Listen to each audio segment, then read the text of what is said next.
고난주간 셋째 날 오늘 본문은 6월절 만찬의 말씀입니다. 6월절은 유대력으로 니산월 15일입니다. 양은 그 전날에 잡아야 되기 때문에 정확히는 니산월 1월 14일부터 시작이 됩니다. 6월절을 준비하기 위해서 양을 잡는 데에는 우리가 너무나 잘 알고 있는 것처럼 출애굽이라는 역사적 배경이 있습니다. 출애굽기에 보게 되면 모세는 애굽에서 바로에게 찾아가 이스라엘 백성들이 광야에 나가 예배드릴 수 있게 해달라고 요청을 합니다. 하지만 바로는 끝까지 그 일에 대해서, 그 요구에 대해서 거절을 합니다. 결국 하나님께서는 9가지의 무서운 재앙을 내리셨음에도 불구하고 바울은 끝까지 허락하지 않습니다. 마지막 남은 하나의 재앙, 우리가 너무나 잘 알고 있는 모든 짐승의 첫 번째 새끼, 그리고 모든 사람의 장남이 죽는 재앙이 주어지게 됩니다. 그런데 이때 이스라엘 백성들은 이 죽음의 재앙에서 벗어날 수 있도록 하나님께서 어린 양을 잡아 그 집 문지방에 바르도록 했던 겁니다. 그러자 죽음의 천사가 그 어린 양의 피가 발라져 있는 그 집은 지나치고 피가 발라지지 않은 애굽 사람들의 집만 죽음의 재앙이 덮치게 됩니다. 그것이 출애굽기 12장 5절에서 7절의 말씀입니다. 너희 어린 양은 흠없고 1년 된 수컷으로 하되 양이나 염소 중에서 취하고 이달 14날까지 간직하였다가 해질 때에 이스라엘 회중이 그 양을 잡고 그 피를 양을 먹을 집 좌우 문설주와 임방에 바르고. 그래서 우리가 읽고 있는 이 성경에서는 예수님을 바로 이 유월절 어린 양이라고 계속해서 말씀하고 있습니다. 출애굽 때는 애굽에 내린 그 죽음의 재앙을 지나가게 만든 것이, 패스오버하게 만든 것이 어린 양의 피였다면, 지금은 온 인류에게 덮친 그 죽음의 재앙을 지나갈 수 있게 만든 것이 바로 예수 그리스도의 피, 예수 그리스도의 보혈이라는 것을 말씀하고 있는 겁니다. 12절의 말씀을 같이 읽습니다. 12절입니다. 무교절의 첫날 곧 유월절 양 잡는 날에 제자들이 예수께 여짜오되 우리가 어디로 가서 선생님께서 유월절 음식을 잡수시게 준비하기를 원하시나이까 하매. 아멘. 그래서 오늘 본문이 무교절의 첫날 유교절 이야기로 시작이 되고 있는 겁니다. 그런데 이것을 읽으면서 어떤 분들은 이야기할 수 있습니다. 날짜가 뭐 그렇게 중요합니까? 예수님께서 6월절에 죽으시든 초막절에 죽으시든 77절에 죽으시든 그게 뭐 그렇게 중요합니까? 예수님이 우리를 위해서 죽으신 것, 우리를 위해 어린 양의 피를 흘려주신 것, 그것만 중요하지 않습니까? 맞습니다. 날짜가 뭐 그렇게 중요하겠습니까? 중요하지 않을 수도 있습니다. 우리를 위해서 죽으신 분이 예수 그리스도인 것을 알고 그 예수 그리스도의 보혈, 흘려주신 보혈을 우리가 믿는 것, 그것으로 우리는 구원받는 것, 그것이면 충분합니다. 하지만 성경에서는 계속 그 예수님께서 바로 구약에서부터 예언되어 온 그 어린 양 예수 그리스도임을 우리에게 계속해서 확인시켜 주기 위해서 이런 본문들을 계속해서 우리에게 말씀해 주고 있습니다. 그리고 이 땅에 오신 예수 그리스도는 그 구약에서 말씀하신 하나님이 약속하신 그 말씀대로 이 땅에 오신 것이고 그 성경의 말씀대로 이루어가고 계심을 우리에게 보여주고 있는 겁니다. 지난 주일날 저희 당회에서는 세례문답 그리고 입교문답이 있었습니다. 저희 딸도 이번에 입교 예식에 참가하게 됩니다. 그래서 입교 예식을 받기 위해서 집에서 나름 입교 공부를 열심히는 아니고요. 그냥 보통 정도 했던 것 같습니다. 입교 공부를 하다가 저희 집 식탁에 앉아서 저희 딸이 저에게 이렇게 질문을 합니다. 아빠, 세상에는 내가 예수다, 내가 보혜사다, 내가 구세주다 라고 하는 사람들이 이렇게 많은데 그 사람들과 예수님을 어떻게 구분할 수 있죠? 그 사람들도 다들 자기가 진짜 메시아라고 하는데 누가 진짜 구원자고 누가 가짜 구원자인지를 어떻게 구분할 수 있죠? 나름 열심히 공부했습니다. 나름. 그렇다면 우리 성도님들은 어떻게 구분하시겠습니까? 누가 진짜이고 누가 가짜일까요? 기적과 이사를 많이 나타내고 병자를 고치고 귀신 들린 귀신을 쫓아내고 그러면 진짜 구세주일까요? 아무런 이적도 행하지 아니하시면 가짜 구세주인가요? 믿고 따르는 교인이 14만 4천 명을 넘어서 30만, 40만의 사람들이 그 사람을 따르는 구세주이고 십자가 앞에서 모두가 다 버리고 떠나가 버리면 그것은 우리의 구세주 메시아가 아닌가요? 지금도 가짜 예수님, 가짜 구원자, 가짜 메시아가 이렇게 많은데 예수님의 당시에는 어떠했을까요? 그래서 성경은 계속해서 강조하면서 확인시켜주고 있는 겁니다. 성경에서 예언된 대로 이 땅에 오신 분, 성경의 말씀대로 하나님의 능력을 나타내신 분, 성경의 예정대로 예루살렘에 들어오신 분, 성경의 예언대로 유월절 양이 되신 분, 성경의 예언대로 다리가 꺾이지 않고 죽으신 분, 성경의 예언대로 죽었다가 다시 살아나신 분. 그래서 예수님은 성경의 말씀대로 이번에도 유월절 어린 양이 되어서 죽기 위해서 준비하고 계신 겁니다. 왜요? 성경의 말씀을 이루고 계신 거기 때문에.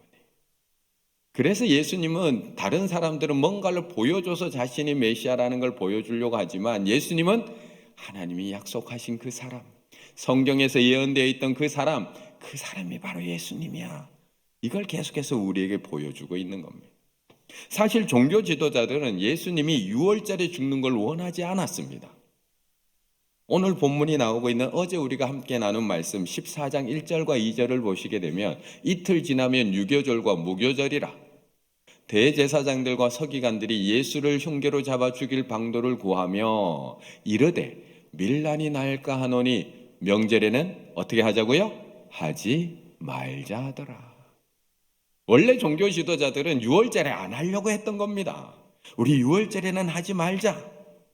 지금 사람들이 이렇게 많이 몰려와 있는데 사람들에게 인기가 그렇게 많은 예수님을 우리가 죽이려고 했을 때 혹시라도 사람들이 반대하고 폭동이 일어나게 되면 큰일 나잖아. 우리 지금은 하지 말자. 유월절 다 끝나고 무교절 다 끝나고 명절 다 끝나고 사람들 딱 집으로 돌아가면 조용해졌을 때 그때 예수 잡아 죽이자. 그렇게 계획했던 겁니다. 하지만 이 땅의 모든 일들은 저들의 계획대로 되는 것이 아니라 결국 하나님의 계획대로 되는 줄로 믿습니다.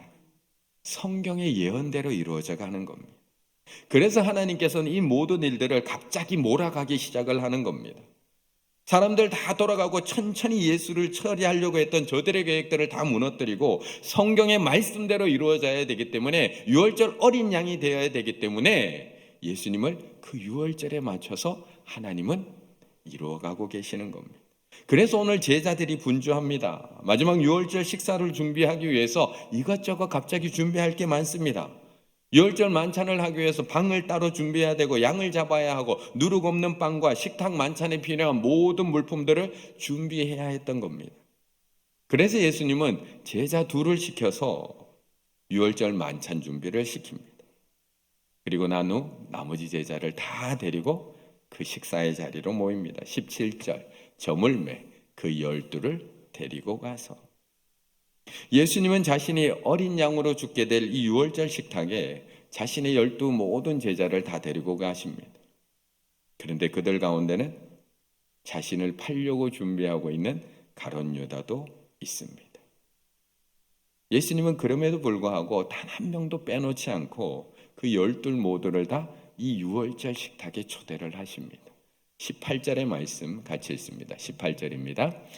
다 앉아 먹을 때에 예수께서 이르시되 내가 진실로 너희에게 이르노니 너희 중에 한 사람 곧 나와 함께 먹는 자가 나를 팔리라 하신대. 아멘.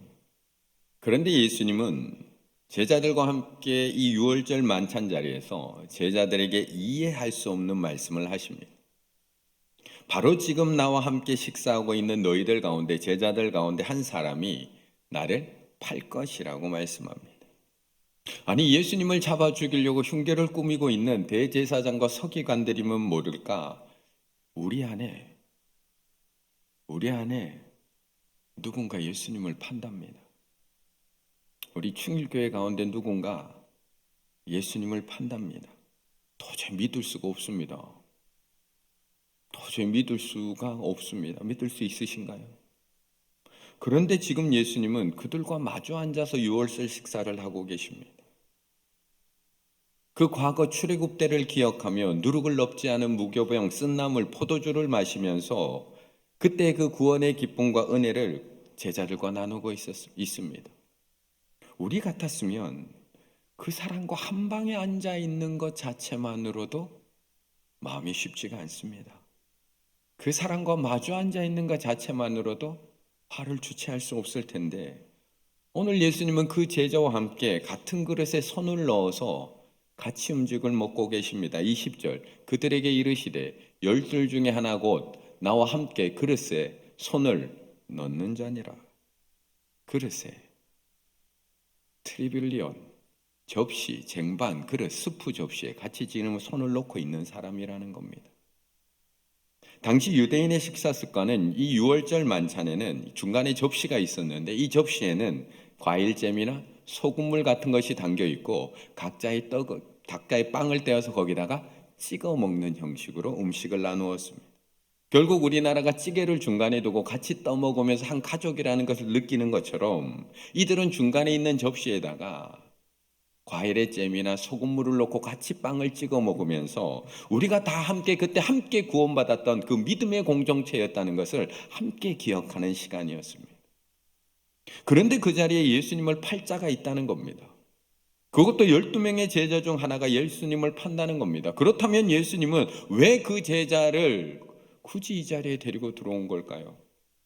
왜 못 들어오게 하지 아니하시고 함께 그 식탁에 앉히신 것일까?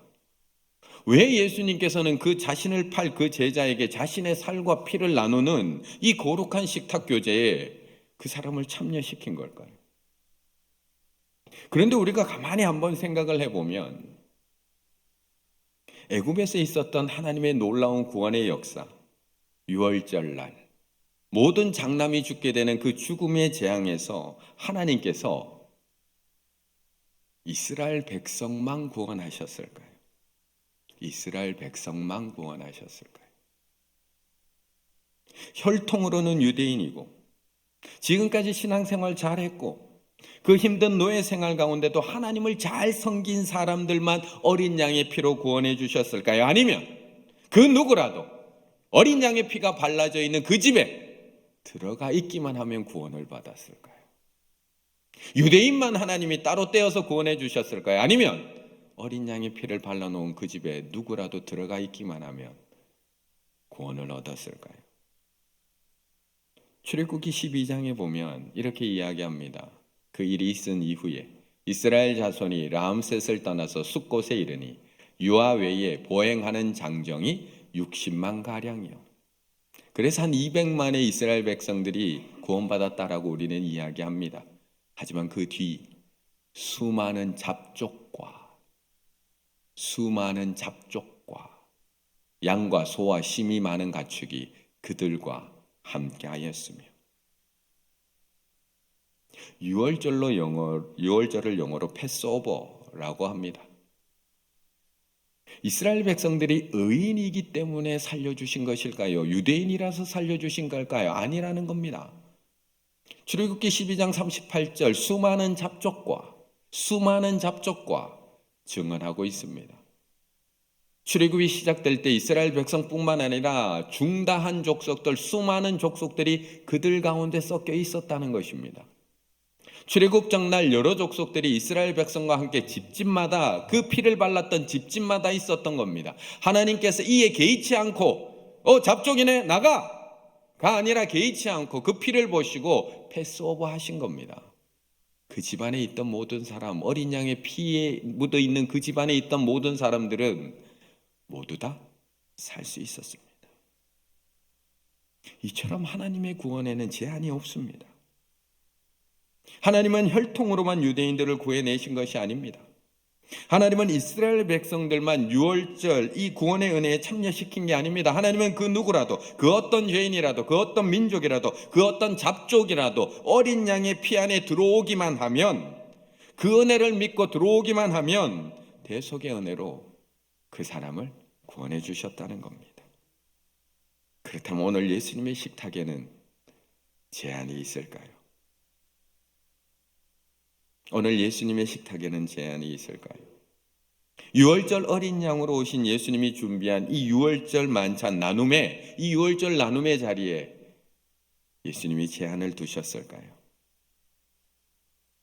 그렇다면 우리는 들어올 수 있었을까요? 우리는 가룟 유다가 이 식탁에 들어와 앉아 있는 것을 신기하지만, 아니 어떻게 저런 사람이 교회에 앉아 있을 수가 있지? 아니 어떻게 저런 사람이 신앙생활을 하고 있지? 아니 어떻게 저런 사람이라고 우리는 말도 안 된다고 생각하지만, 그랬다면 우리는 이 자리에 들어와 앉아 있을 수 있었을까요? 그래서 예수님은 오늘도 우리에게 다시 기회를 주고 계신 겁니다.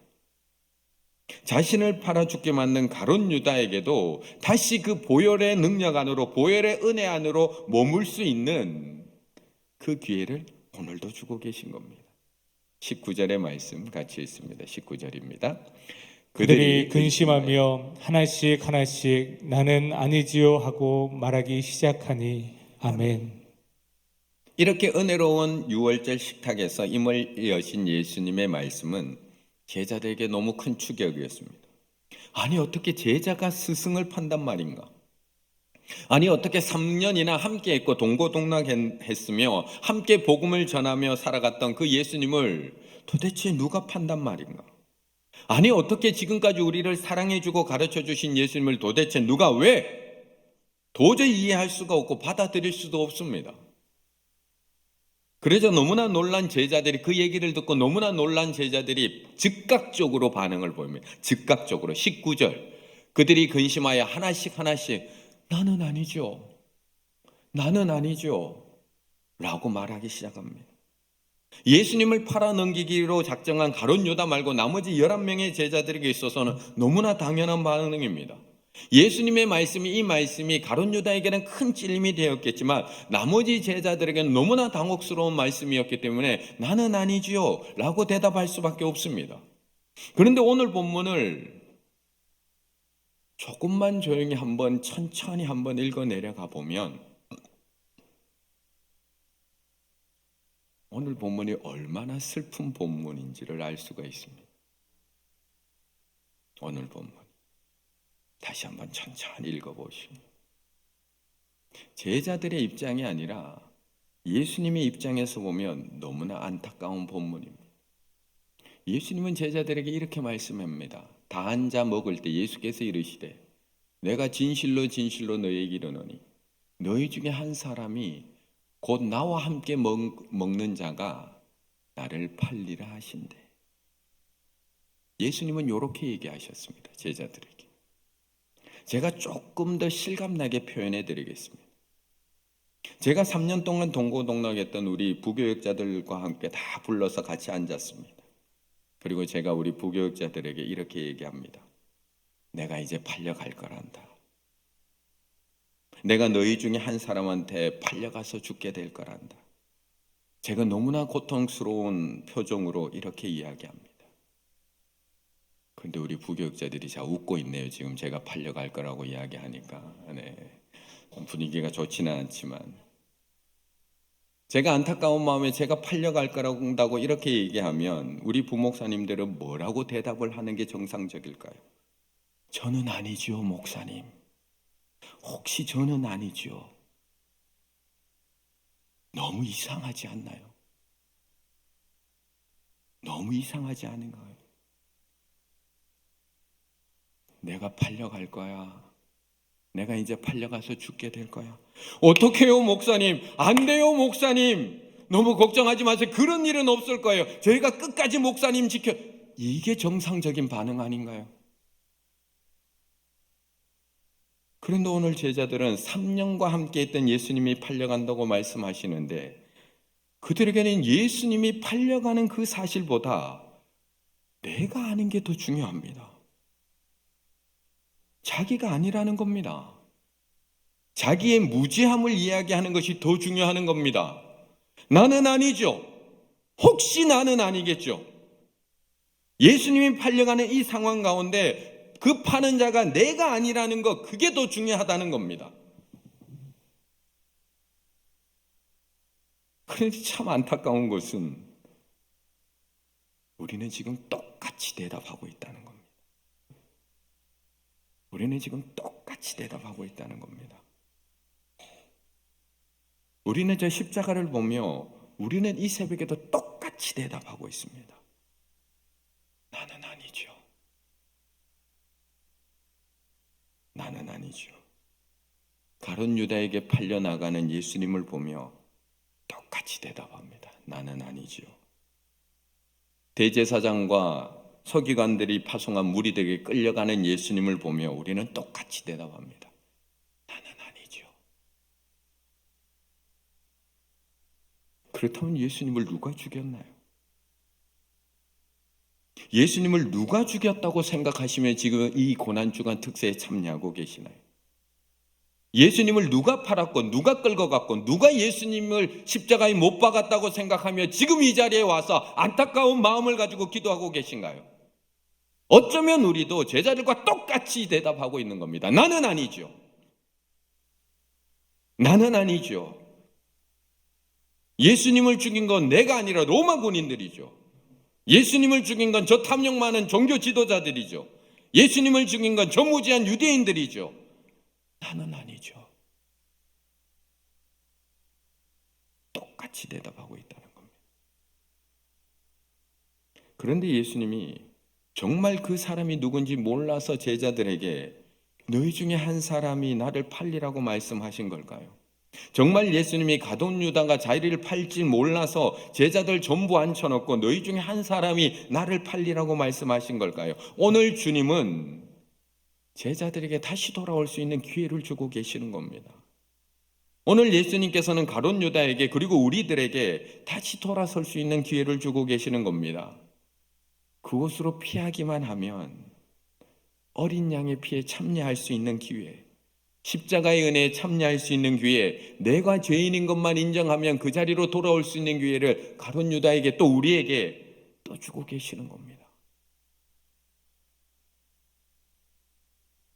그렇다면 지금 이 시간 너희 중에 한 사람, 곧 나와 함께 먹는 자가 나를 팔리라 라고 하시는 주님의 말씀에 우리는 뭐라고 대답해야 될까요? 뭐라고? 나는 아니지요 라고 대답을 할까요? 아니요. 주님 맞습니다. 주님 맞습니다. 저 때문입니다. 제가 문제입니다. 제가 주님을 배신했습니다. 제가 주님을 팔았습니다. 제가 주님을 저주했고 제가 주님을 떠났고 제가 주님을 십자가에 넘긴 장본인입니다. 제가 주님을 저 십자가에 달리게 만든 죄인입니다. 저 때문에 주님은 저 십자가에 달리셨습니다. 그걸 고백할 수 있으셔야 된다는 겁니다. 그가 찔림은 우리의 허물 때문이요 그가 상함은 우리의 죄악 때문이라. 그가 징계를 받음으로 우리는 평화를 누리고 그가 채찍에 맞음으로 우리는 나음을 받았도다. 우리는 분명 예수 그리스도의 죽음이 나의 죄 때문이라는 걸 알고 있습니다. 우리는 분명 그가 찔림은 우리의 허물 때문이요 그가 상함은 우리의 죄악 때문이라는 걸 알고 있습니다. 그렇다면 예수님은 오늘도 우리에게 다시 한번 이 유월절 만찬의 나눔을 통해 그 죄를 고백할 수 있는 기회를 주고 계시는 겁니다. 주님, 제가 맞습니다. 주님, 제가 죄인입니다. 주님, 저 때문에 저 십자가에서 죽으셨습니다. 나의 죄를 온전히 고백함으로 패스오버, 죽음의 권세를 이기신 어린 양의 피, 그 보혈의 능력, 그 보혈의 은혜에 더 한 걸음 가까이 나아가실 수 있는 우리 충혈의 가족들 다 되시기를 간절히 바라겠습니다.